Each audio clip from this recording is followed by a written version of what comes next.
Dans la nature, il faut savoir être rapide. Les prédateurs chassent en embuscade.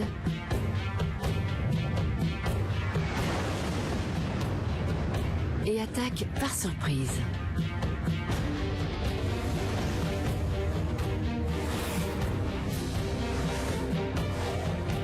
La vitesse est une arme mortelle. L'observation des images au ralenti et l'analyse de l'anatomie des animaux révèlent leurs étonnantes techniques de chasse. Les immenses plaines de la savane sont un terrain de chasse idéal.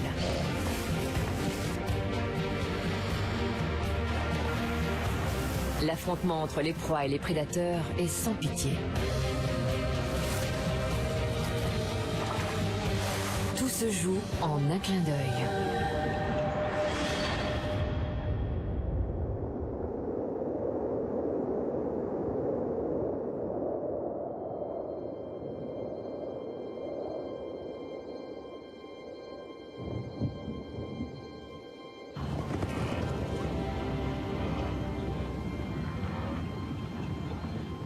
Les troupeaux envahissent la savane.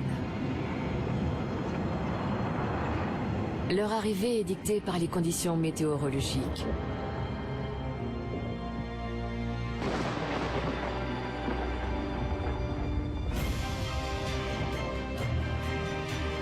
Dans la région, les changements de saison sont très marqués. Ils donnent lieu à une grande démonstration de force et de vitesse. Il y a les prédateurs habituels et les invités surprises.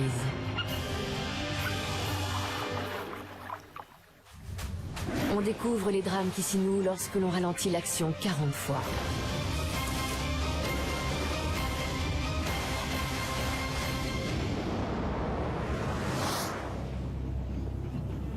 Trois mois par an, le sol volcanique du Serengeti accueille un immense banquet.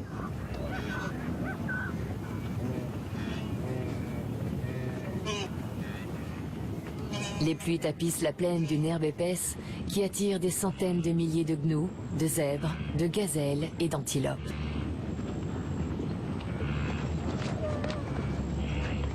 Pour les prédateurs, c'est une invitation irrésistible.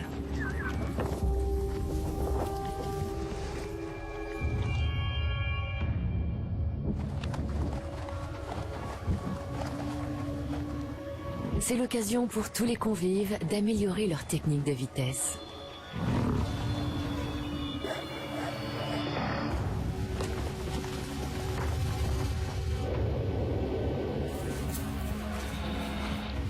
Plus les prédateurs sont rapides, plus les proies doivent l'être pour leur échapper.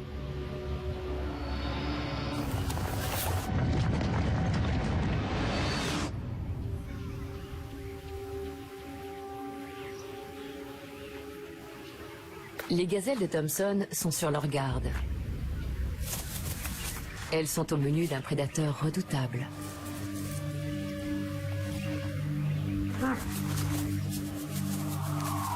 Leurs yeux peuvent voir à presque 180 degrés. Elles doivent se nourrir tout en surveillant les environs.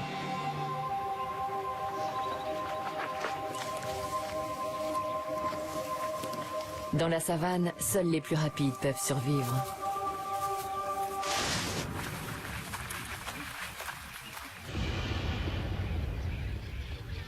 Les gazelles sont d'excellentes sprinteuses.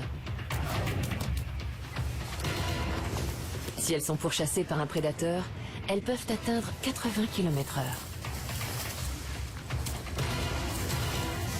Leurs ancêtres étaient beaucoup plus lents. Leur morphologie a évolué pour s'adapter.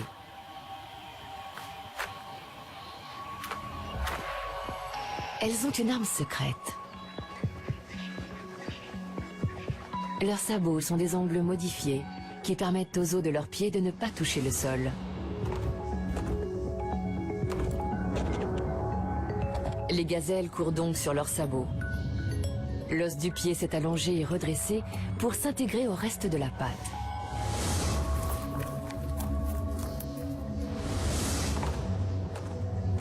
L'os qui se trouvait autrefois entre la cheville et les orteils s'est étiré.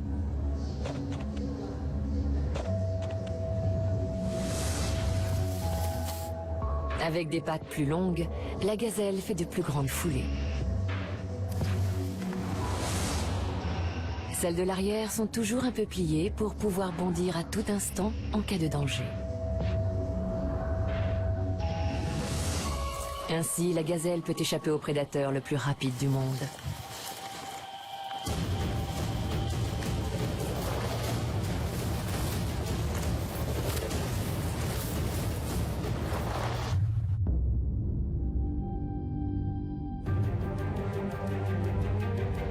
Le guépard est le champion incontesté de la vitesse depuis 10 millions d'années.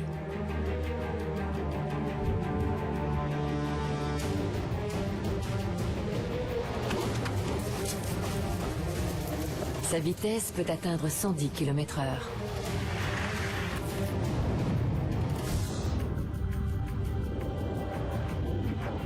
Son pouvoir d'accélération est le plus impressionnant. Au démarrage, il distance la plupart des voitures de sport.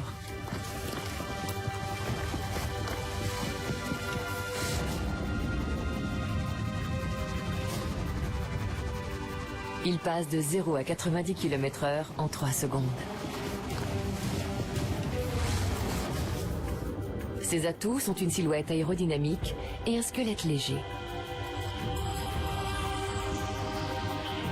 Comme il ne pèse en moyenne qu'une cinquantaine de kilos, ses muscles n'ont pas apporté beaucoup de poids et peuvent se consacrer à son accélération.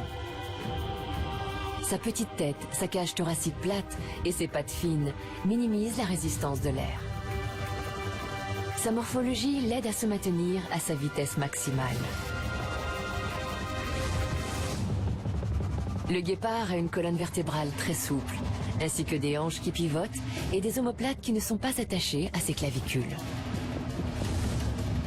Grâce à ces adaptations, ses pattes peuvent s'étendre loin vers l'avant et l'arrière et se rapprocher beaucoup plus quand il les replie sous son corps, ce qui lui donne une foulée de grande amplitude.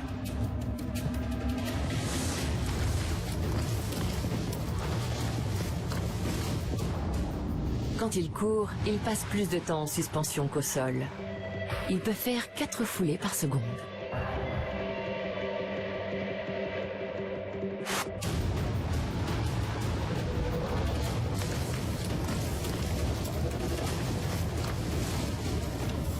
À pleine vitesse, sa longue queue musclée lui sert à se stabiliser.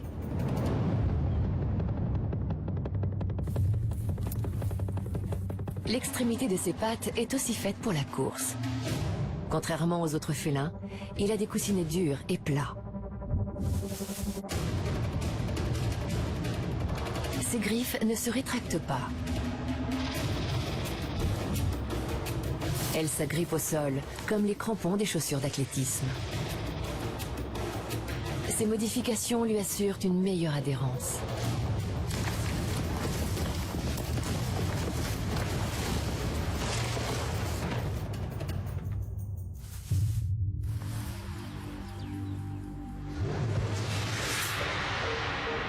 Cette morphologie doit être alimentée par un moteur puissant.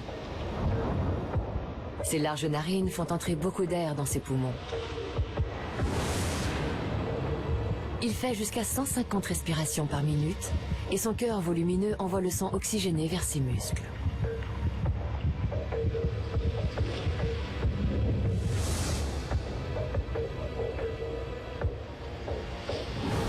Mais cette vitesse a un prix. Le guépard risque la surchauffe. S'il court trop vite et trop longtemps, la température de son corps monte, ce qui est dangereux, surtout pour son cerveau. Le guépard est donc vite épuisé par l'effort fourni. C'est une faiblesse que ses proies peuvent exploiter. Les gazelles savent éviter la surchauffe. Elles ont de grands sinus où le sang venu de leur cœur est refroidi avant d'arriver au cerveau.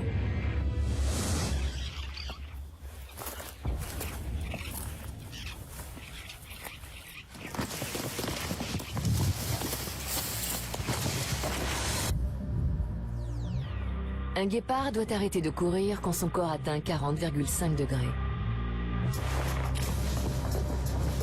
Mais la gazelle peut maintenir son cerveau à la bonne température, même quand son corps est plus chaud.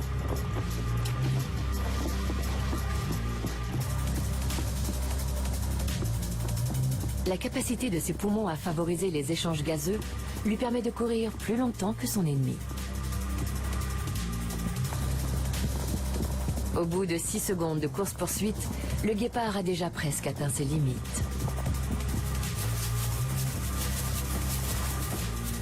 En 12 secondes, son cœur commence à souffrir et son cerveau s'échauffe dangereusement. Au bout de 17 secondes, il doit abandonner. Il a parcouru presque 1 kilomètre à pleine vitesse. Il est épuisé. 5 secondes de plus, il se serait effondré. Et serait sans doute mort.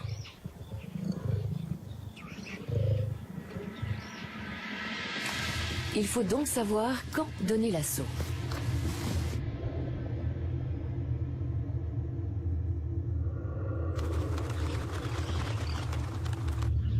Le guépard a l'avantage de l'accélération et de la vitesse, mais la gazelle a plus d'endurance.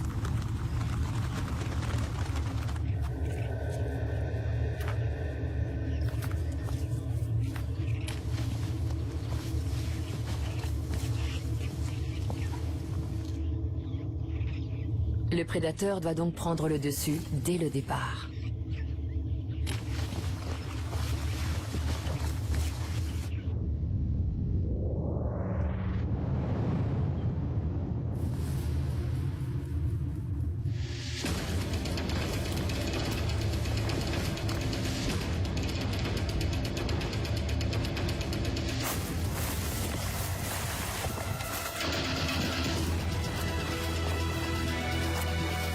La gazelle bondit en zigzag pour gagner du temps.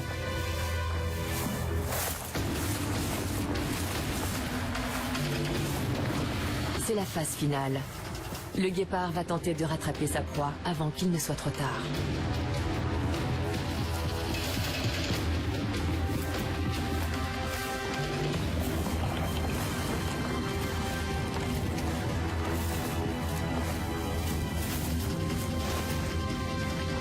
Dès qu'elle fait un faux mouvement et diminue son rythme, la gazelle est perdue.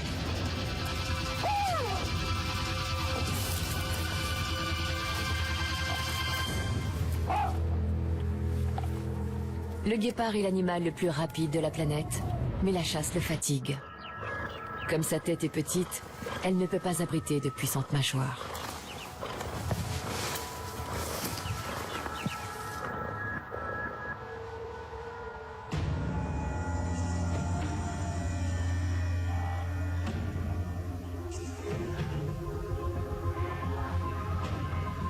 Dans le Serengeti, la saison d'abondance ne dure que quelques semaines. Ensuite, les orages s'éloignent.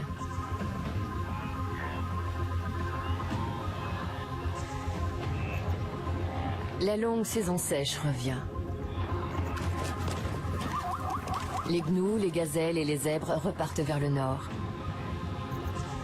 L'herbe y est moins nourrissante, mais elle pousse tout au long de l'année grâce à la présence de sources. Dans la savane, la pluie ne reviendra que dans 7 mois. La vitesse devient moins importante. Il vaut mieux être fin stratège et résistant.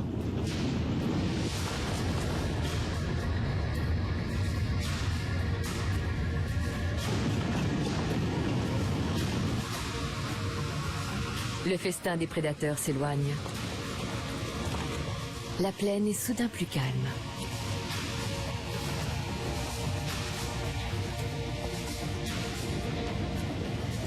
Les gnous suivent les orages vers le nord.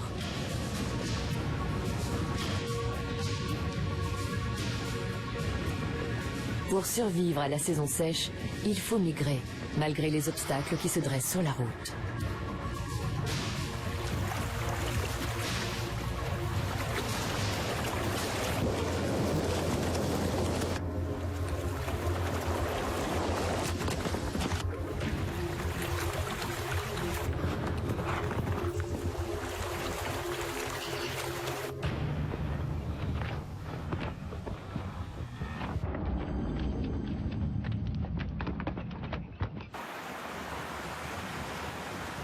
La traversée du fleuve Mara est le plus grand défi.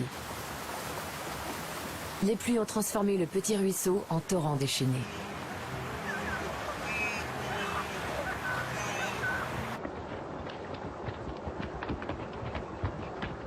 Les rives ont été creusées par l'eau au fil du temps. Les gnous s'arrêtent net. Ils savent ce qui se cache sous la surface de l'eau.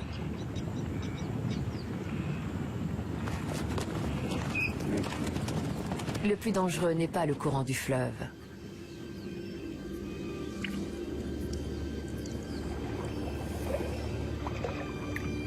Les crocodiles du Nil attendent qu'ils se risquent à traverser.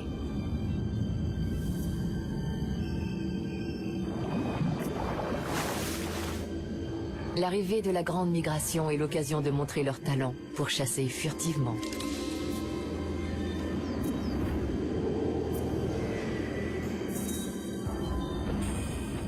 En quelques jours, 1,5 million de gnous traversent la région.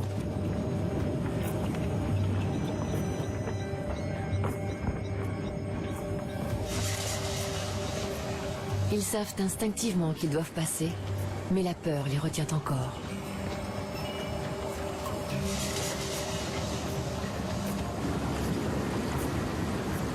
Le troupeau se presse au bord de l'eau.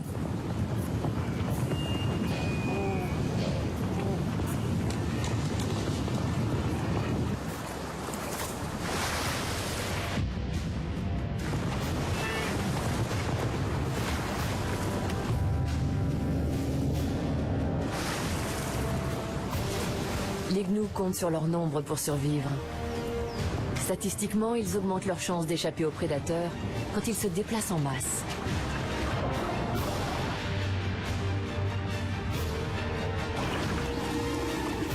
Ils se précipitent, bien qu'ils ne soient pas très agiles dans l'eau.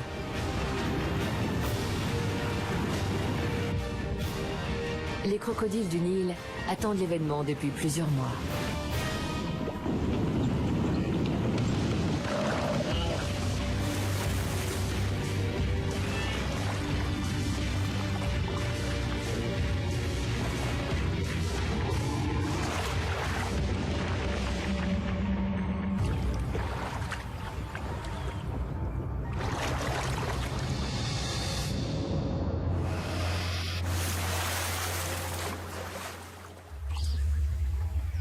Sous l'eau, les crocodiles ne voient pas bien.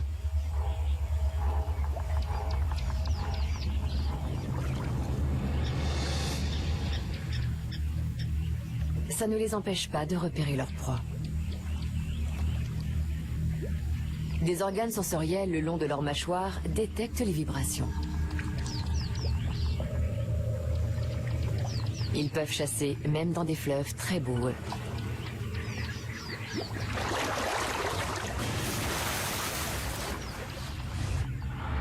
Ils tendent leurs embuscades depuis le fond de l'eau.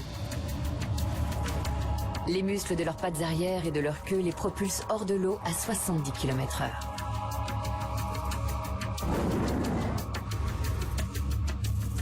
Mais ils doivent être tout prêts pour atteindre leur cible. Leurs yeux, leurs oreilles et leurs narines sont sur le dessus de leur tête pour pouvoir surveiller les environs et respirer tout en se cachant dans l'eau, même quand elle est peu profonde.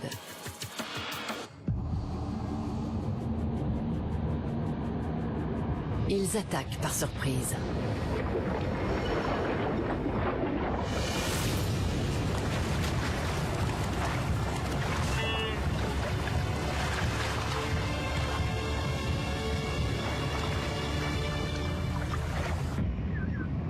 Bien souvent, dans le fleuve Mara, les crocodiles n'ont qu'à se servir.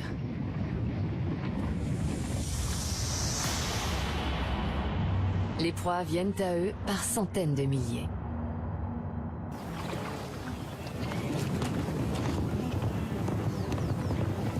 Les gnous pénètrent dans une zone à risque.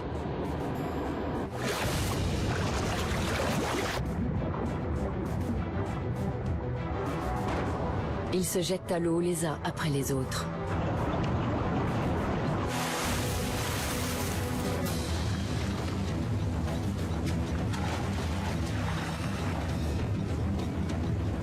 La panique s'empare du troupeau, attaqué par des prédateurs invisibles.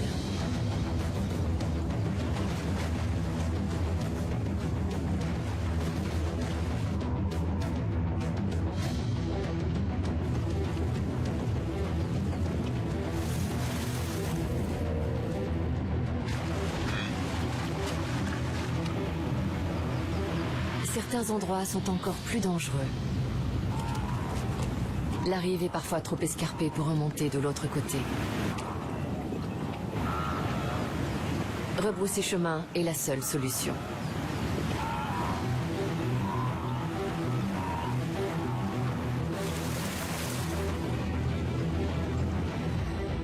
Les vagues de gnous se succèdent pendant des semaines et les crocodiles en profitent.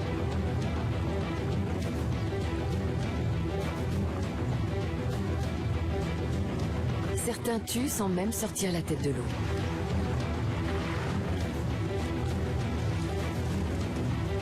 Finalement, le flot de proie semble se tarir.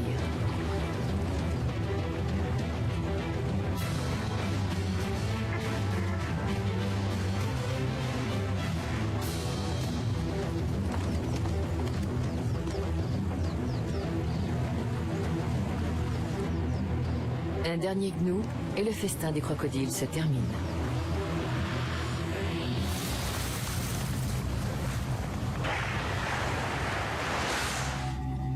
Les reptiles ne sont pas les seuls chasseurs du fleuve à utiliser la vitesse. Là où le courant est plus calme, ou dans les petits lacs, le bec en ciseaux a une technique moins violente mais très efficace. Son bec est unique en son genre. La mandibule en bas est plus longue que le maxillaire. Le bec est aussi très fin. Plat comme des ciseaux, il est conçu pour fendre l'eau à grande vitesse.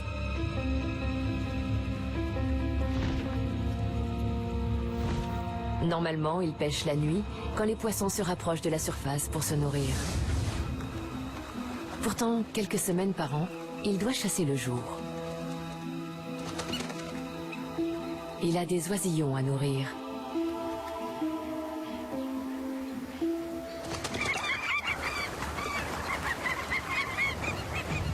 Ses longues ailes pointues sont parfaites pour voler à basse altitude à 60 km/h. Il plonge alors sa mandibule dans l'eau.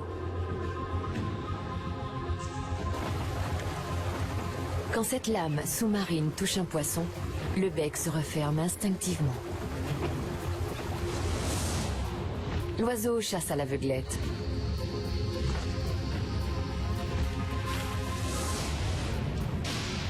Le poisson est pris en cisaille par le côté.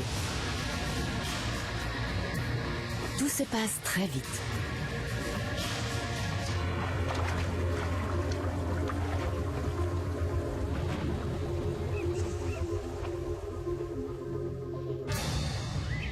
Le bec en ciseaux n'est pas au sommet de la chaîne alimentaire dans ce marais.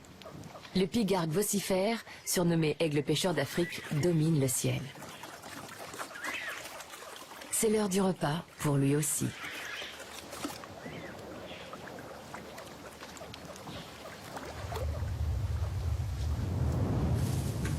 Il lance une attaque à 75 km/h.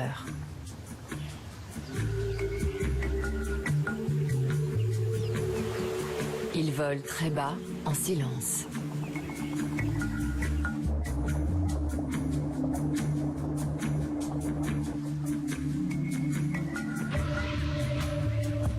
Il approche dissimulé par les papyrus.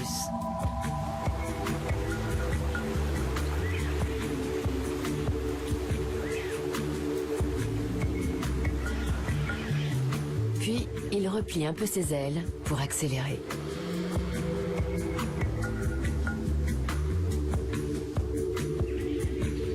Quand les poissons l'aperçoivent, c'est déjà trop tard.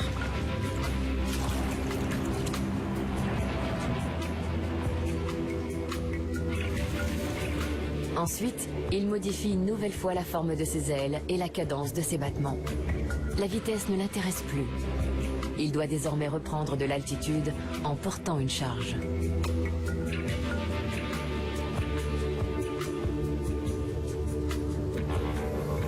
L'aigle attrape sa proie avec ses serres.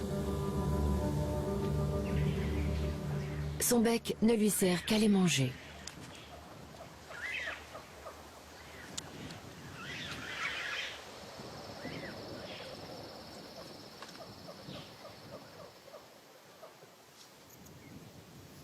Les saisons ont passé et les gnous se préparent à reprendre la route. Ils vont bientôt quitter le nord pour rejoindre les plaines verdoyantes du Serengeti. Bientôt, la nouvelle génération sera là. Il est temps de partir vers le sud. Les gnous sont constamment observés par des yeux affamés.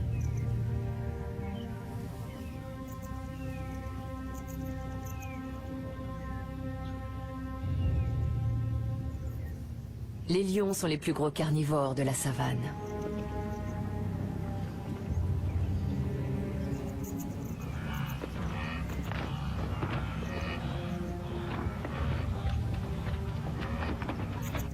Ils sont massifs, mais leur vitesse peut atteindre 80 km/h. Ils commencent à approcher discrètement.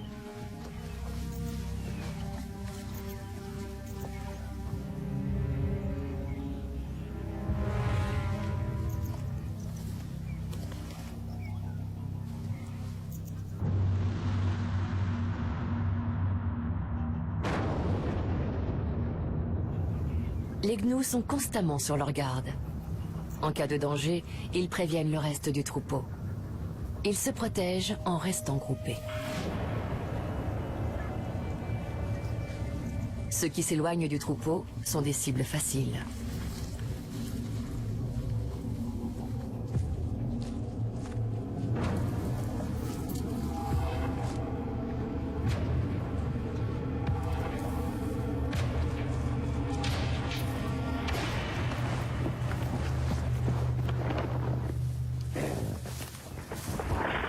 Grâce à leur puissance physique, les lions peuvent terrasser des proies 2 fois plus grosses qu'eux. Cette lionne mord le gnou à la gorge en serrant jusqu'à ce qu'il cesse de bouger. Il meurt asphyxié.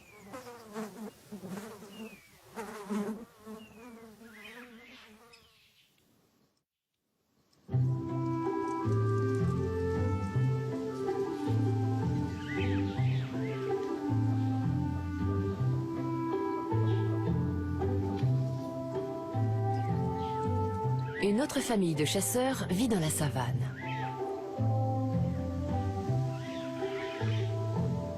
Au lever du soleil, une troupe de suricates sort de son terrier pour se nourrir.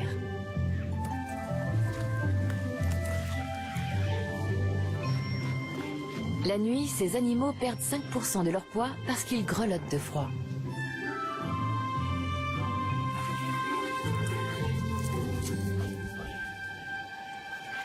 Ils cherchent à manger en groupe.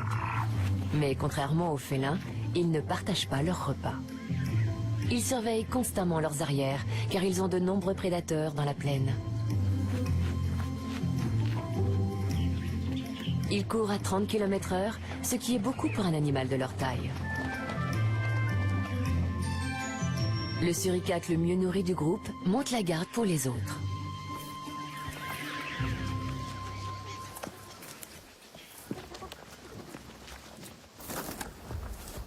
Ils savent creuser très vite pour attraper les petits insectes cachés sous terre.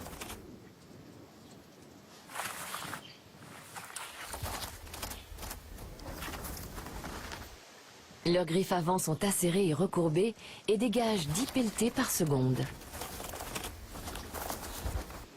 Ils ont une paupière supplémentaire transparente appelée membrane nictitante qui protège leurs yeux des projections.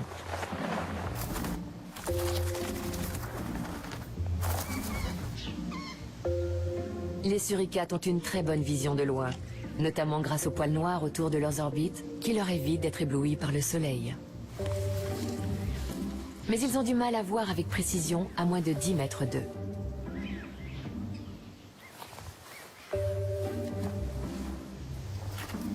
Ils se fient surtout à leur odorat.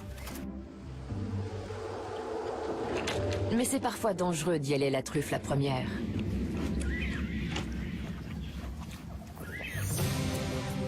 Les adultes ont assez d'expérience pour arracher les pinces des scorpions avant de les croquer. Les jeunes ne savent pas encore comment s'y prendre. Instinctivement, ils tentent de mordre la partie la plus charnue, mais ils se font pincer à chaque fois.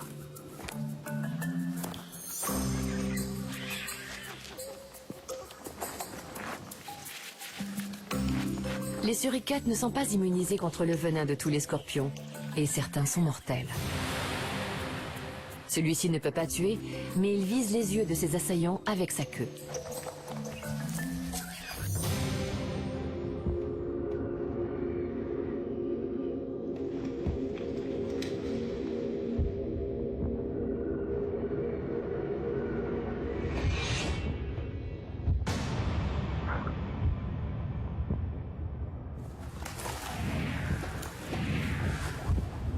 Le suricate n'aura pas de séquelles, mais il a retenu la leçon.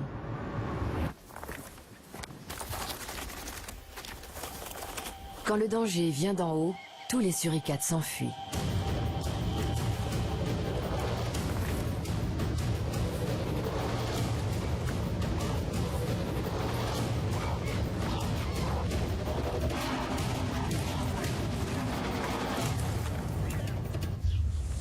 Une silhouette menaçante se dessine dans le ciel. Les rapaces ont un bec crochu, des serres puissantes et une vue perçante.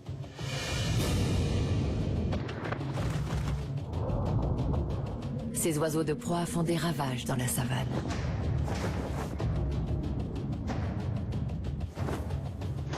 Le record de vitesse, avec plus de 300 km/h, est détenu par le faucon pèlerin.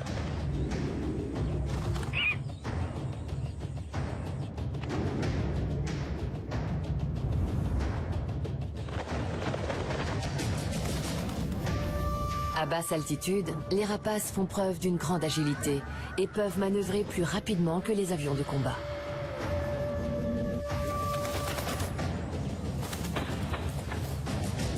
Les plus puissants, comme l'aigle martial, peuvent renverser un homme adulte. Ils n'hésitent pas à s'attaquer aux petites antilopes. Les attaques furtives des hiboux grand-ducs et les vols supersoniques des milans à bec jaune terrifient les petits mammifères. Ils ont des muscles oculaires conçus pour faire le point rapidement et une rétine à haute résolution. Leur bec a le bout recourbé et des arêtes tranchantes, ce qui les distingue des autres oiseaux.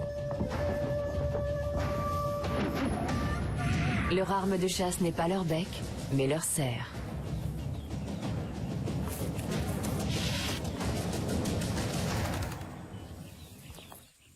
Grâce à des muscles puissants, ils broient leur proie. L'extrémité de leurs pattes rappelle certains monstres de Jurassique, et ce n'est pas une coïncidence. Les oiseaux sont les plus proches parents vivants des dinosaures. L'évolution des plumes leur a permis d'être plus rapides que les ptérodactyles et de dominer le ciel aujourd'hui. L'un de ces rapaces préfère chasser au sol. L'autour à ailes grises a de longues pattes. Il court vers sa proie.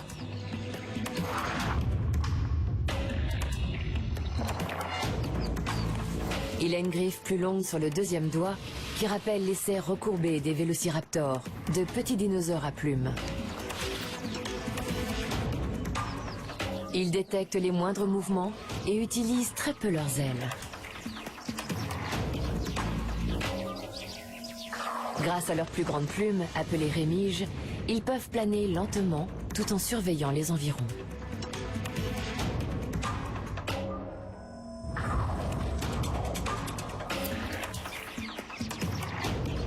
Leur vue est 8 fois plus précise que celle d'un homme. Même les insectes bien camouflés se trahissent dès qu'ils bougent.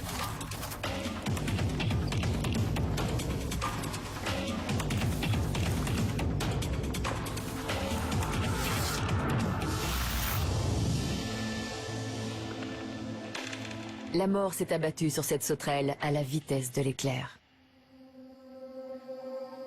Quand les migrations reviennent dans le sud, les grands prédateurs retrouvent le devant de la scène. Le festin est particulièrement abondant. Après les pertes subies, les troupeaux doivent se reconstituer. Et comme toujours, ils sont parfaitement synchronisés. Les gnous, les gazelles et les zèbres attendent que la pluie revienne pour accueillir la nouvelle génération. Les mères peuvent retarder l'arrivée de leurs bébés. Environ 80% des femelles mettent bas sur une période de 2 ou 3 semaines.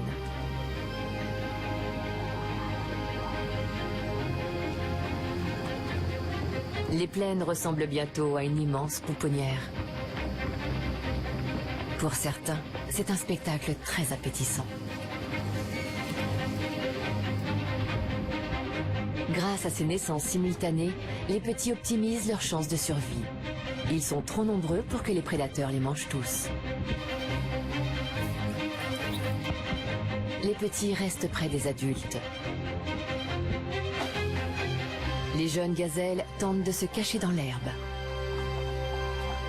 À peine ont-ils vu le jour que les nouveau-nés doivent savoir courir.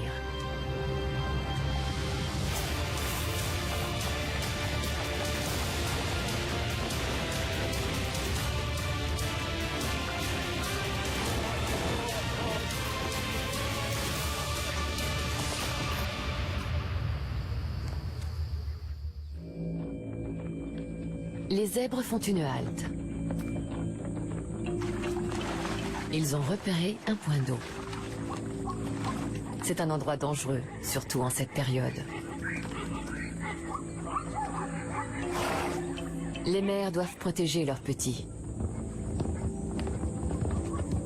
Elles savent que les prédateurs sont partout, prêts à profiter de la moindre faiblesse.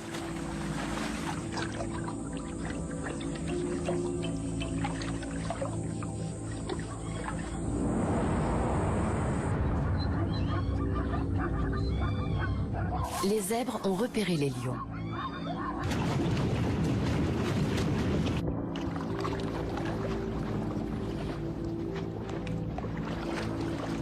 Pour déjouer une attaque, le groupe crée une situation de chaos.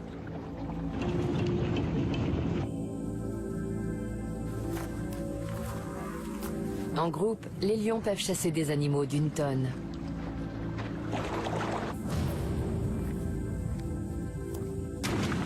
Mais s'attaquer à un jeune est toujours plus facile. Malgré la confusion, ils ont choisi leur cible.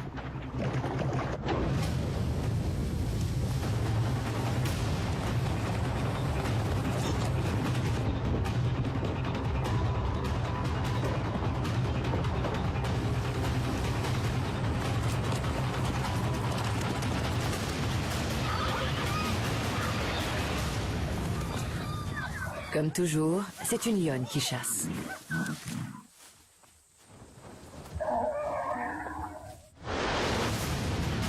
Elle a bondi d'un coup hors de sa cachette.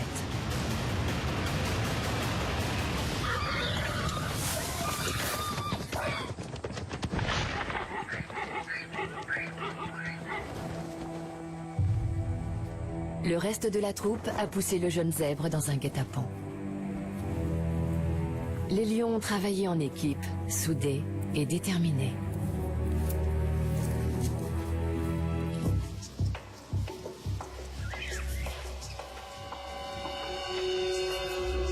Un autre habitant de la savane se montre sans pitié.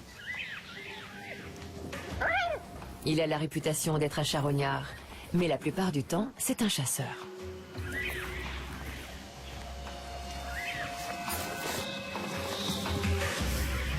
Les hyènes arpentent la plaine sans se cacher pour jauger leur proie.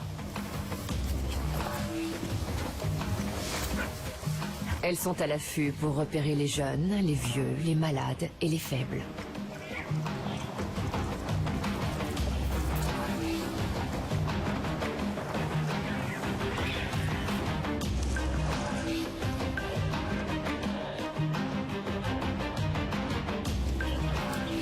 La hyène tachetée est faite pour les courses-poursuites, mais très différemment des guépards et des lions.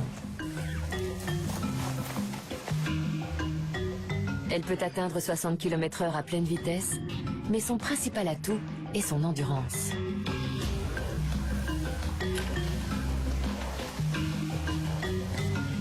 Elle est capable de maintenir une allure de 40 km/h pendant une quinzaine de minutes pour mener ses victimes à l'épuisement.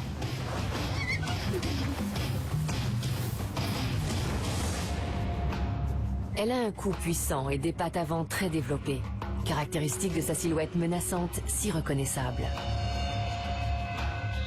Grâce à ses muscles, elle peut fournir des efforts prolongés et a une mâchoire redoutable. Sa morsure exerce une force de 360 kg, soit plus que celle d'un lion ou d'un tigre. Ça lui permet de broyer les os de sa proie, même les plus gros.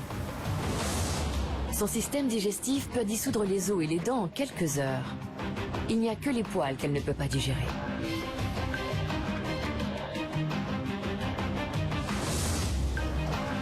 Une gazelle tente désespérément de détourner l'attention des hyènes pour protéger son petit. Ces prédateurs ont l'habitude de tourner autour de leur cible dans tous les sens.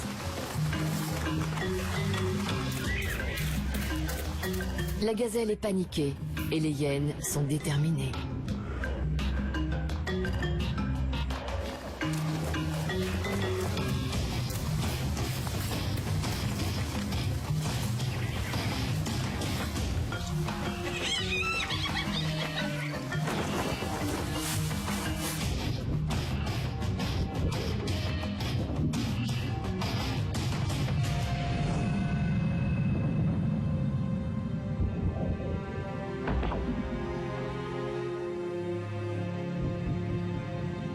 Dès qu'elle donne l'assaut, l'issue pour le petit est fatale.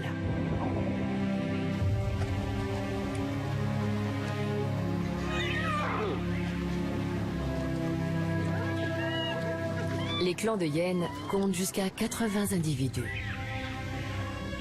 Dans la savane, rien ni personne ne peut se mettre en travers de leur route, pas même le roi des animaux.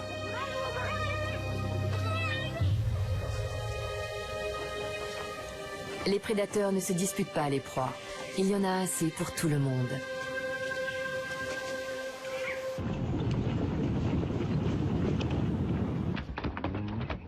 Dix minutes après leur naissance, les gnous savent déjà courir. Et en quelques jours, ils sont assez rapides pour suivre les adultes.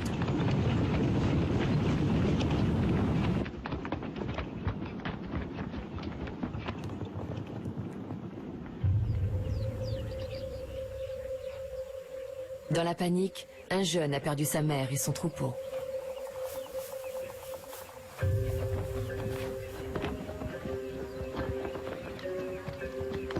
Son instinct lui dicte de suivre les animaux plus gros.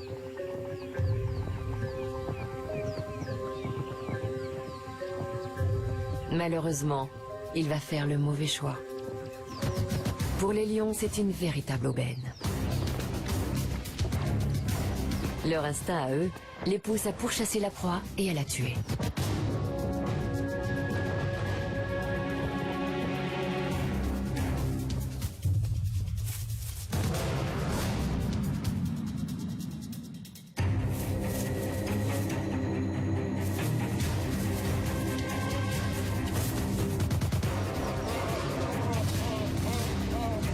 Ce sont des jeunes qui commencent par jouer avec le petit gnou, parce qu'ils n'ont pas faim ou parce qu'ils ont encore besoin d'apprendre à chasser.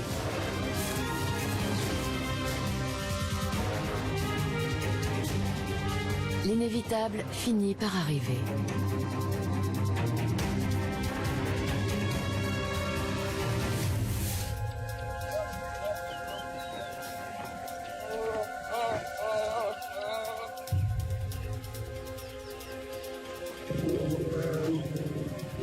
Même en période d'abondance, impossible de résister à un repas aussi facile.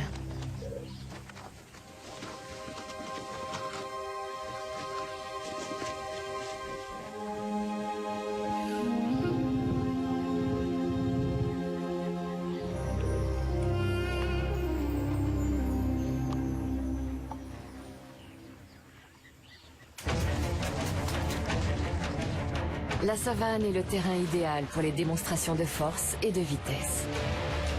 Les prédateurs ont chacun leur approche.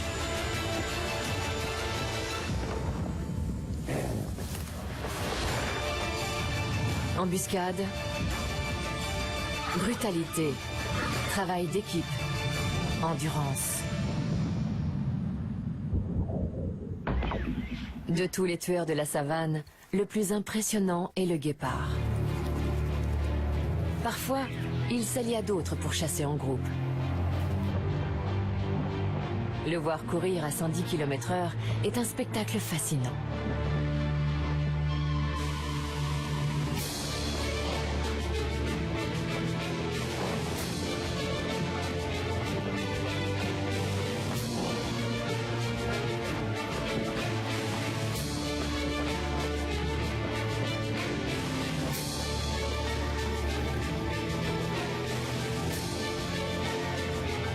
Les guépards sont moins bien organisés et coordonnés que les lions.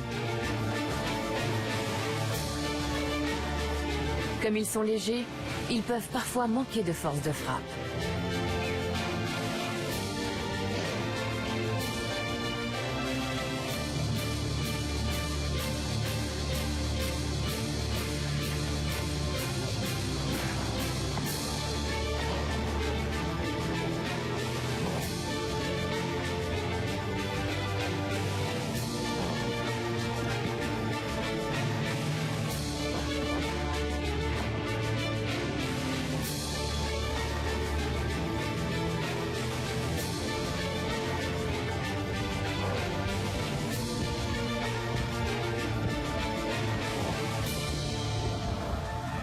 Mais c'est sans conteste l'animal le plus rapide de la région.